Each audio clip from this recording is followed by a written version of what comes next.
মাননীয় additional commissioner, আপনারা আজকে 4 জনকে গ্রেফতার করে বলছেন যে মেট্রো রেলে তারা হামলা চালিয়েছে, তারা সবাই জাতীয়তাবাদী ছাত্র দলের নেতা এবং এই ঘটনাটি ছাত্র শিবির জামাত করেছে, বিএনপি করেছে।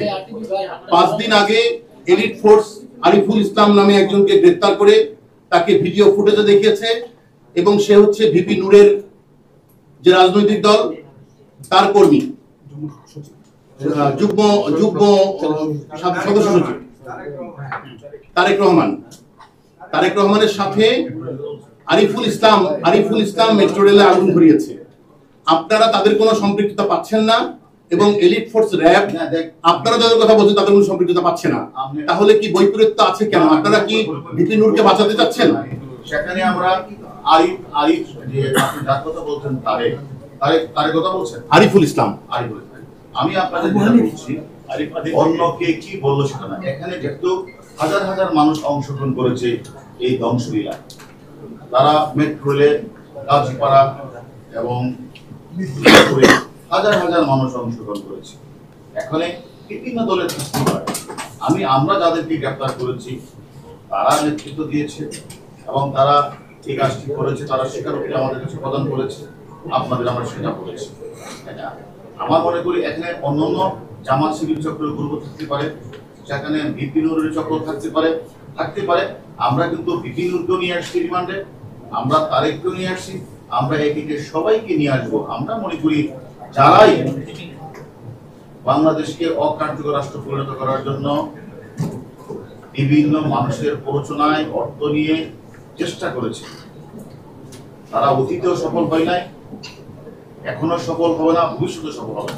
আমরা সেই লক্ষ্যেই আমরা কাজটা করছি এবং আমরা সবাইকে কিন্তু আপনি দেখেন একে আমরা অনেককেই গ্রেফতার করেছি এই ঘটনা যারা সংশ্লিষ্ট ছিল এবং আরো যাদের নাম আমরা পেয়েছি।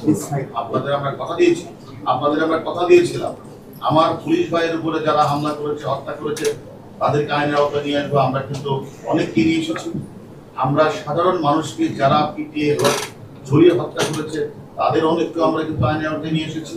আমরা মনে করি মেট্রো রেলে যারা আগুন লাগিয়েছিল, আমরা ছাত্র দলের অনেক নেতৃবৃন্দ, তাদের বস যারা হুকুম দিয়েছে সকলের নাম আমরা পেয়েছি। সকলেই কিন্তু ম্যাক্সিমামই কিন্তু আমাদের কাছে আছে, তারা কিন্তু স্বীকার করেছে। আমি মনে করি আমরা একটা গণতান্ত্রিক সরকার ব্যবস্থায় যারা কুঠা আন্দোলনের নামে অরাজকতা সৃষ্টি করতে চায়, আমরা বাংলাদেশের সাধারণ নাগরিক হিসেবে তো আপনারা ছাড়তে পারেন না, আপনারা তো ছাড়তে পারেন। যারা এই কাজটা করেছে আপনারা কিন্তু সাধারণ জনগণ হিসেবে আপনারা তাদেরকে ধরার এখতিয়ার আপনাদের আছে।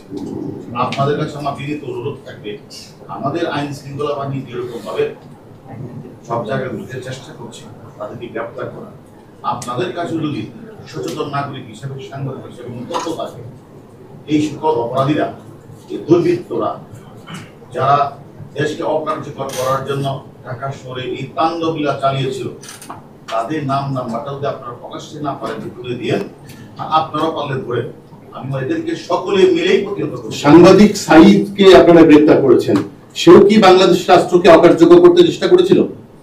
আমরা তদন্ত করছি। আরেকটা বিষয় বলি যে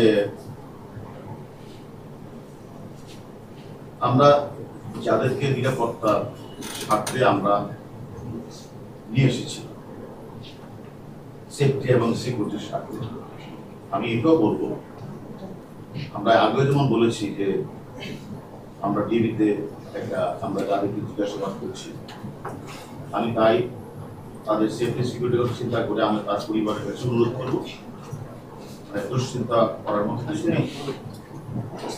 আমরা মনে করি তাদের সেফটি সিকিউরিটি আমরা দেখছি এবং তার পরিবারের জন্য নিশ্চিত সেটা আমরা তাদের কাজ